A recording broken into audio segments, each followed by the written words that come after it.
हरि ओम। श्री गणेशाय नमः। श्री सरस्वते नमः। श्री गुरु चरण कमलेभ्यो नमः। श्री मातृ पितृ चरण कमलेभ्यो नमः। गजाननं भूतगणादिसेवितं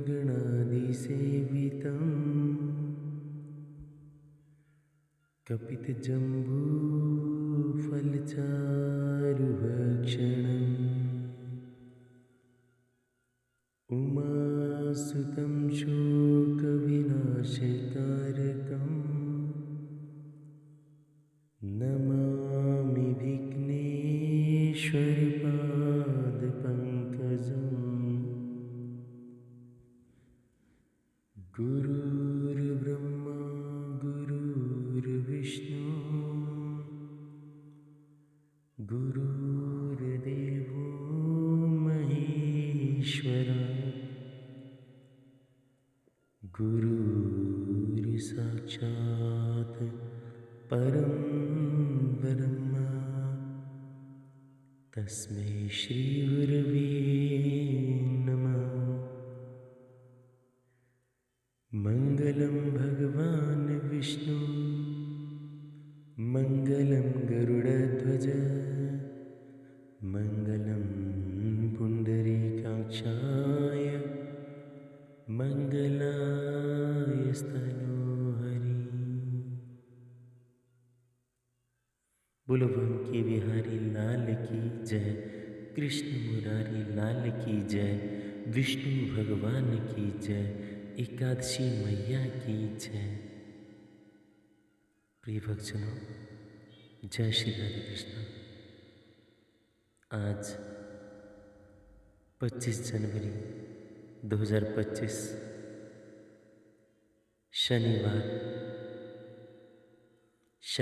षटतिल्ला एकादशी व्रत कथा लेकर उपस्थित हूँ।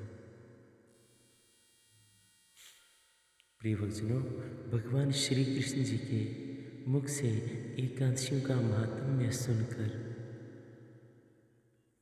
श्रद्धापूर्वक उन्हें प्रणाम करते हुए अर्जुन ने कहा, हे केशव, आपके श्रीमुख से एकादशियों की कथा सुनकर मुझे असीम आनंद की प्राप्ति हुई है। हे मधुसूदन, कृपा करके अन्य एकादशियों को भी सुनाने की कृपा करें। भगवान कहते हैं, हे अर्जुन, अब मैं माघ मास के कृष्ण पक्ष के षटतिल्ला एकादशी व्रत की कथा सुनाता हूँ। एक बार ऋषि दालभ्य जी ने पुलत्स्य ऋषि से पूछा, हे ऋषि श्रेष्ठ, मनुष्य मृत्युलोक में ब्रह्म हत्या आदि महापाप करते हैं और दूसरे के धन का हरण करते हैं, चोरी करते हैं, दूसरे की तरक्की को देखकर ईर्ष्या करते हैं। ऐसे महान पाप मनुष्य क्रोध, ईर्ष्या, आवेग और मूर्खता वश करते हैं और बाद में शोक भी करते हैं कि हाय, हमने ये क्या किया। हे महामुनि, ऐसे मनुष्यों को नरक से बचाने का कोई उपाय है क्या? अगर है तो कोई ऐसा उपाय बताने की कृपा करें जिससे ऐसे मनुष्यों को नरक से बचाया जा सके।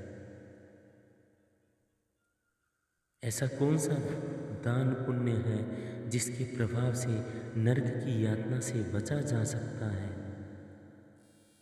इन सभी बातों के उपाय का कोई तरीका बताइए।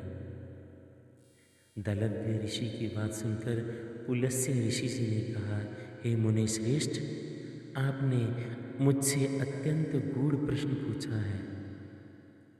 इससे संसार के मनुष्यों का बहुत लाभ होगा।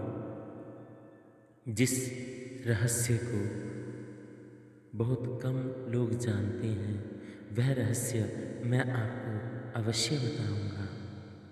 माघ मास आने पर मनुष्य स्नान आदि से शुद्ध होकर इंद्रियों को वश में करके अपने काम, क्रोध, लोभ, मोह, अहंकार आदि से सर्वथा बचाव करे। पुष्य नक्षत्र में गोबर, कपास, तिल मिलाकर उपले बनाने चाहिए। इन उपलों से हवन करना चाहिए। जिस दिन मूल नक्षत्र और एकादशी तिथि हो तब अच्छे पुण्य देने वाले नियमों को ग्रहण करना चाहिए। स्नान आदि नित्य कर्मों से देवों का पूजन और श्री हरि का पूजन एवं कीर्तन करना चाहिए। एकादशी के दिन उपवास करें तथा रात्रि को जागरण करें। उसके दूसरे दिन धूप दीप नैवेद्य से भगवान श्री हरि की पूजा अर्चना करें तथा भोग लगावें। उस दिन विष्णु को पेठा, नारियल, सुपारी सहित अर्घ्य अवश्य देना चाहिए। इसके पश्चात उनकी स्तुति करनी चाहिए। हे जगदीश्वर, आप निराश्रितों को शरण देने वाले हैं। आप संसार में डूबे हुए मनुष्यों का उद्धार करने वाले हो। हे कमल नयन, हे मधुसूदन, हे जगन्नाथ, हे पुंडरीकाक्ष, आप लक्ष्मी जी सहित मेरे इस तुच्छ अर्घ्य को स्वीकार करें। इसके पश्चात ब्राह्मण को तिल से भरा घड़ा दान करना चाहिए। यदि संभव हो सके तो यथाशक्ति दान करना चाहिए। इससे मनुष्य जितने तिलों का दान करता है वह उतने सहस्त्र वर्ष स्वर्ग में वास करता है। तिल, इस व्रत को षटतिला एकादशी कहा गया है। इसमें 6 तरह के तिलों का महत्व है। तिल स्नान, तिल का उपटन, तिलोदक, तिल का हवन, तिल का भोजन और तिल का दान। इस प्रकार 6 रूपों में तिलों का प्रयोग षटतिला कहलाता है। इससे अनेक प्रकार के पाप नष्ट हो जाते हैं। इतना कहकर पुलस्त्य ऋषि ने कहा, अब मैं तुम्हें एकादशी की कथा सुनाता हूँ।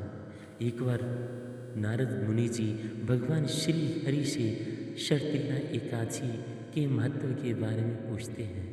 वे बोले, हे प्रभु, आप मेरा प्रणाम स्वीकार करें। षटतिला एकादशी के उपवास का क्या पुण्य है, उसकी क्या कथा है, कृपा करके मुझे कहिए। नारद जी की प्रार्थना सुनकर श्री हरि ने कहा, हे नारद, मैं तुम्हें प्रत्यक्ष देखा हुआ वृत्तांत सुनाता हूँ, ध्यानपूर्वक सुनो। बहुत समय पहले मृत्युलोक में एक ब्राह्मणी रहती थी। वह सदा सत्य, व्रत और उपवास किया करती थी। एक बार वह 1 माह तक उपवास करती रही। इससे उसका शरीर बहुत कमज़ोर पड़ गया, परंतु वह अत्यंत बुद्धिमान थी। फिर उसने कभी भी देवताओं तथा ब्राह्मणों के निमित्त अन्न आदि का दान नहीं किया। मैंने चिंतन किया कि इस ब्राह्मणी ने उपवास आदि से अपना शरीर तो पवित्र कर लिया तथा इसको वैकुंठ लोक भी प्राप्त हो जाएगा, किंतु इसने कभी अन्न दान नहीं किया है। अन्न के बिना जीव की तृप्ति होना कठिन है। ऐसा चिंतन करके मैं मृत्यु लोक में गया और उस ब्राह्मणी से अन्न की भिक्षा मांगी। इस पर उस ब्राह्मणी ने कहा, हे योगीराज, आप यहाँ किस लिए पधारे हैं? मैंने कहा, मुझे भिक्षा चाहिए। इस पर उसने मुझे एक मिट्टी का पिंड दे दिया। मैं उस पिंड को लेकर अपने लोक वापस आ गया। कुछ समय व्यतीत होने पर ब्राह्मणी शरीर त्याग कर स्वर्ग में आई। मिट्टी के पिंड के प्रभाव से उसे उस जगह एक आम के वृक्ष सहित घर मिला, किंतु उसने उस घर को अन्य वस्तुओं से खाली पाया। वह घबराई हुई मेरा ध्यान कर बोली, हे प्रभु, मैंने अनेक व्रत आदि से आपका पूजन किया है, किंतु फिर भी मुझे मेरा घर अन्न आदि वस्तुओं से रिक्त मिला।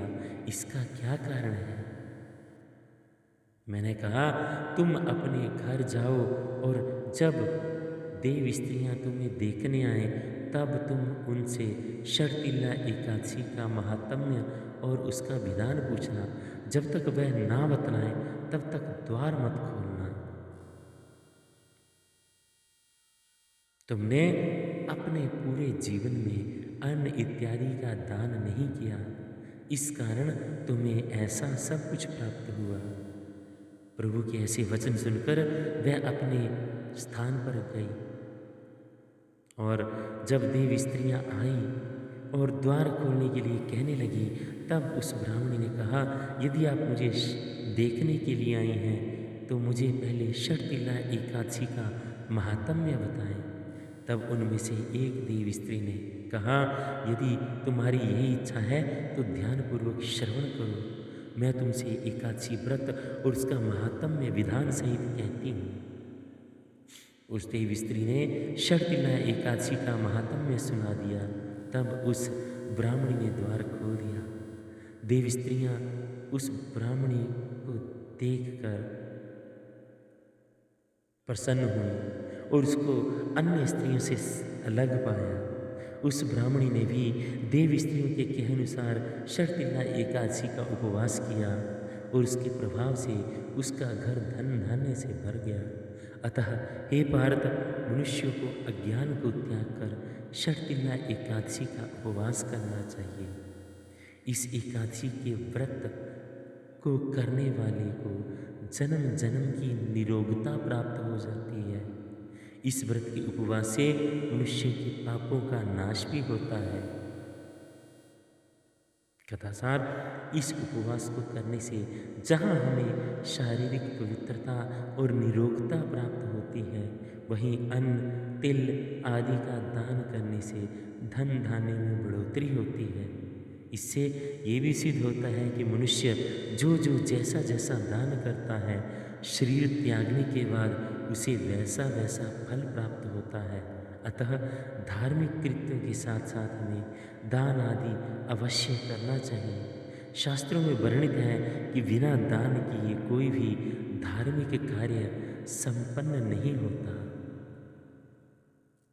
और एक बात का और ध्यान रखें, यथाशक्ति दान करें।